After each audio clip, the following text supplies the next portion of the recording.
সবসময় তো আপনাদেরকে দেখাই যে ড্যানফোর্থে অনেক বেঙ্গলি গ্রোসারি শপ। আর আজকের ভিডিওতে আপনাদের সাথে একটু ডিফারেন্ট কিছু শেয়ার করি। Hello everyone, welcome back to my channel. আশা করছি সবাই অনেক অনেক বেশি ভালো আছেন।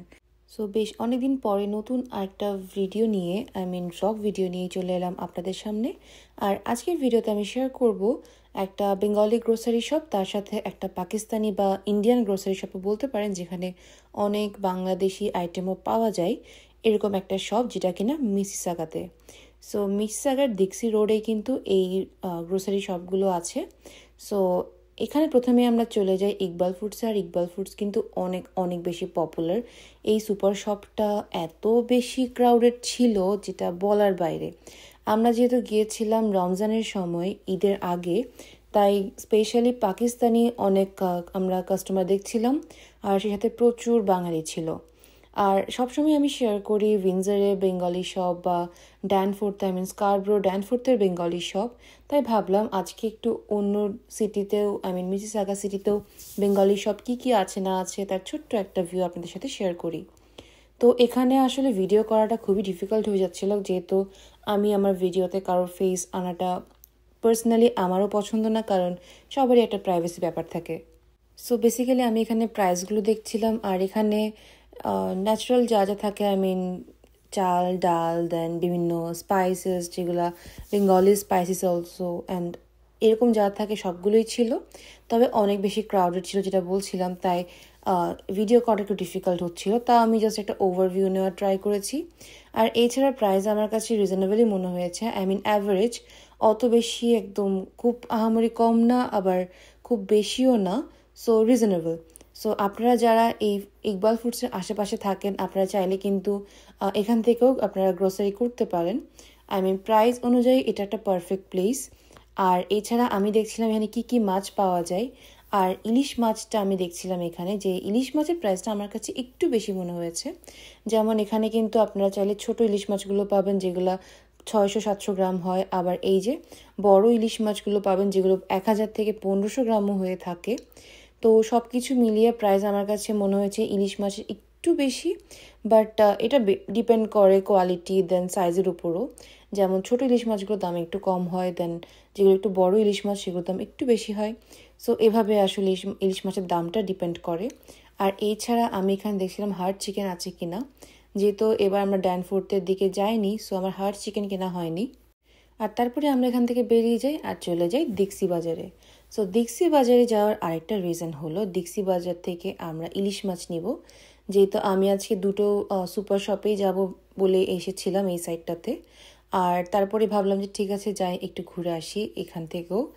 আর এখানে এসে আমার সবচেয়ে পছন্দের রুচি ঝাল চানাচুর, ওটা পেয়ে গেলাম আর একটা নিয়েও নিলাম। আর তার সাথে এখানেও নর্মালি যে গ্রোসারি শপগুলোতে যা যা পাওয়া যায় ওগুলো সব কিছুই অ্যাভেলেবেল ছিল। আর এখানে অ্যাভেলেবেল ছিল হার্ড চিকেনটাও। আর এই সাইডে মা একটা মুড়িও নিয়ে নিল, আর তার সাথে মার কিছু দরকার ছিল গ্রোসারি আইটেম।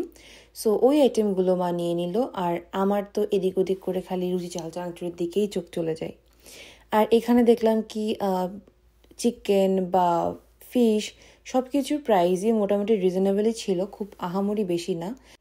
আর এখানে থেকে আমরা কিন্তু ইলিশ মাছও নিয়ে নিয়েছি।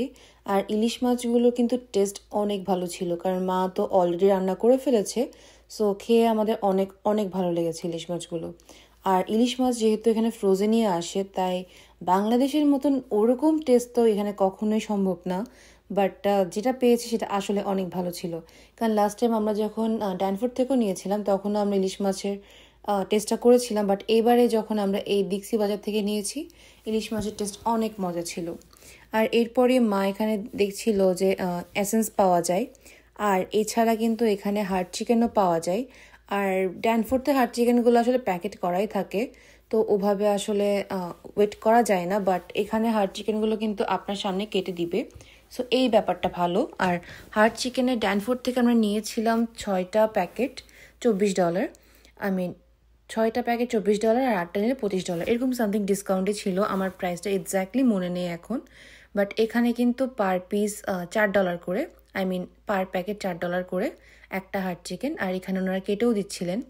ওনাদের সার্ভিস আসলে আমার অনেক ভালোই লেগেছে। আর নেক্সট ভিডিওতে আমি চেষ্টা করব উইন্ডসরে একটা বাঙালি গ্রোসারি শপের ডিটেলস আপনাদের সাথে শেয়ার করতে। কারণ এই বাঙালি গ্রোসারি শপগুলো থেকে কিন্তু আমরা মেইনলি আমাদের বাঙালি যে আইটেমগুলো, যেমন ইলিশ মাছ, দেন হার্ড চিকেন, দেন আরও যে বাঙালি মশলাগুলো নিয়ে থাকি, অনেকেই কিন্তু আমরা জানি না যেগুলো আমরা কোথায় পেতে পারি। তাই আমার মনে হয়েছে এই ভিডিওগুলো আপনাদের জন্য ইনফরমেটিভ হবে। যদি এই ভিডিওগুলো আপনাদের কোনো কাজে লেগে থাকে, অবশ্যই আমার চ্যানেলটা সাবস্ক্রাইব করতে ভুলবেন না আর আমাকে জানাতেও ভুলবেন না। কমেন্ট করতে পারেন, এই ভিডিওতে লাইক করতে পারেন। আর আমি চেষ্টা করছি রেগুলার ভিডিও আপলোড করতে, আর খুব শিগগিরই একটা নতুন চেঞ্জেস আসবে আমার চ্যানেলে। সো কী চেঞ্জ সেটা দেখতে হলে অবশ্যই আমার চ্যানেলের সাথেই থাকতে হবে। আর এখানে অলরেডি কাটা শেষ, এখন ওনারা প্যাক করে দিচ্ছেন। আর এইখানে আমরা নিয়েছিলাম 2 সাইজের ইলিশ মাছ। একটা ছিল ছোট ইলিশ মাছ আর একটা ছিল বড় ইলিশ মাছ, যেটা একটু আগে আপনাদেরকে দেখালাম। কারণ আমার ইচ্ছা ছিল যে উইন্ডসরের এই গ্রোসারি শপটা থেকেও আমরা নিব, আর আমি এটা কম্পেয়ার ভিডিও করব। আর এগুলো মেইনলি নেওয়া হয়েছিল 14ই এপ্রিলের জন্য। 14ই এপ্রিল আমরা পয়লা বৈশাখে ইলিশের সমাহার সেলিব্রেট করেছিলাম আমি, মা। সো ওই জন্য মেইনলি নেওয়া সব কিছু মিলিয়ে। আর সবসময় তা যাওয়া হয় না। তবে উইন্ডসরের ইলিশ মাছগুলো কেমন ছিল, উইন্ডসরের গ্রোসারি শপ থেকে নেওয়া ইলিশ মাছগুলো কেমন ছিল সেটা জানতে হলে অবশ্যই আমার পেজের সাথেই থাকতে হবে। আর এই যে ইলিশ মাছের ভ্যারাইটি, সো এই ইলিশ মাছটা পুরো আমার এক হাতের সমান, অনেক লম্বা, এটা প্রায় 1500 গ্রামের মতন।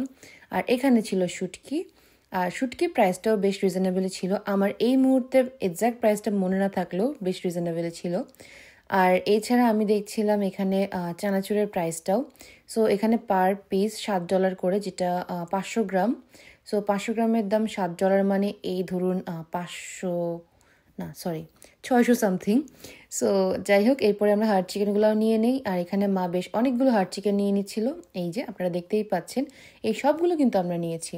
হার্ড চিকেন বলতে এখানে দেশি মুরগিটাকেই বলা হয়। দেশি মুরগি তো বলতে আর বাংলাদেশি মুরগি তো আর পাওয়া যায় না, তাই এটা হচ্ছে ক্যানাডিয়ান মুরগিগুলোই। তবে খেতে অনেক অনেক টেস্টি, স্পেশালি স্যুপ করে করলে বা একটু কষিয়ে রান্না করলে কিন্তু অনেক মজা হয়। রান্নার ব্যাপারে আমি আসলে অনেক বেশি আনাড়ি, বাট মা অনেক অনেক মজা করে রান্না করে। সো হার্ড চিকেন আমাদের সবারই অনেক ফেভারেট। আর এই যে ওনারা যে আমাদের সামনেই কেটে দিচ্ছেন, এই ব্যাপারটা কিন্তু আসলে খুবই ভালো, আমার বেশ ভালো লেগেছে। কারণ আগে থেকে প্যাকেট করে রাখার থেকেও এইভাবে আপনার চোখের সামনে কেটে দেওয়াটা অনেক বেশি ভালো একটা ব্যাপার। কারণ আগে থেকে কেটে রাখা, আসলে কখন কেটেছে সেটা আমরা জানিও না, যদিও সব কিছুই ফ্রোজেন, বাট স্টিল আমার কাছে মনে হয়েছে সামনে কেটে দেওয়াটাই বেটার। সো যাই হোক, এরপর আমরা হার্ড চিকেনটাও নিয়ে নিই। আর তারপরে আমরা বিল টিল করে চলে যাই আমাদের গাড়ির দিকে। কারণ আমরা গিয়েছিলাম সকালে, দেন আগের ভিডিওতে আপনারা দেখেছেন আমরা অনেক জায়গায় গিয়েছি, খাওয়া দাওয়া করেছি, দেন ওখান থেকে আমরা একটু শপিংও গিয়েছিলাম। আর আসার পথেই এই গ্রোসারি শপগুলোতে গেলাম আর গ্রোসারিও করে আনলাম আমাদের বাসার জন্য। আর আমার লাইফে নতুন এই চেঞ্জটা কি হতে পারে সেটা আপনারা চাইলে গেস করতে পারেন। আর কমেন্ট করে জানাবেন আমাকে যে আপনারা কি গেস করছেন। আর হ্যাঁ, খুব শিগগিরই আমি অবশ্যই আপনাদের সাথে শেয়ার করব। আর এই সাইডেও কিন্তু চিকেন প্যাক করা হচ্ছে। সো এরপরে আমাদের চলে আসার পালা।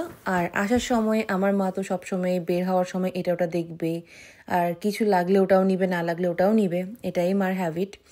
সো যেহেতু মা রান্নাবান্না সব কিছু মাই করে, তাই মাই বুঝবে যে কোনটা ভালো কোনটা খারাপ। আর আসার সময় নিয়ে নিলাম পাটালি গুড়, আর এই গুড়গুলো নেওয়া হয়েছিল ভাপা পিঠা বানানোর জন্য। সো মা এখান থেকে গুড় নিয়ে নিল, আর তার সাথে মা আমাকে দেখাচ্ছিল যে এখানে 2 রকমের গুড় আছে। একটা হচ্ছে জাস্ট একটা অনেক বড়, আর একটা হচ্ছে ছোটো ছোটো অনেকগুলো। তো এরপরে আমরা এখানে নিয়ে নিলাম মাছ, দেন গুড়, দেন আরও আমার চানাচুর, দেন মা কয়েকটা মশলাপাতিও নিয়েছে। আর সব কিছু মিলে বিল টিল পে করে আমরা এখন বেরিয়ে গেলাম। আর বের হওয়ার সময় দেখি অনেক বৃষ্টি হওয়ার মতোই, আর বৃষ্টি অলরেডি হয়েও গিয়েছে, যেটা আগেও আপনাদেরকে দেখিয়েছি। আর এখন মা সব কিছু ভালোভাবে গাড়িতে তুলে নিচ্ছে, আর তারপরে আমাদের রওনা দেওয়ার পালা। সো এই তো এটাই ছিল আজকের ভিডিও। আমি চেষ্টা করেছি যে দীক্ষি বাজার বা ইকবাল ফুডসের একটা ওভারভিউ আপনাদের সাথে শেয়ার করতে।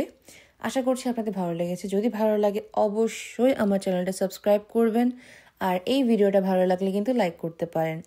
এখন আবার চলে আসার পালা উইন্ডসরে। মা মেয়ে মিলে চলে এলাম, শুরু করে দিলাম আমাদের আজকের এই জার্নিটা। সো সবাই আমাদের জন্য অনেক বেশি প্রে করবেন যেন আমরা সবসময় ভালো থাকি, সুস্থ থাকি। আর আপনারা সবাই ভালো থাকবেন, সুস্থ থাকবেন আর আমাদের জন্য বেশি বেশি করে প্রে করবেন। আজকে এখানেই বিদায় নিচ্ছি। দেখা হবে নতুন কোনো ভিডিওতে খুব তাড়াতাড়ি। এই পর্যন্তই। আর চ্যানেল সাবস্ক্রাইব করতে কিন্তু একদমই ভোলা চলবে না। টাটা।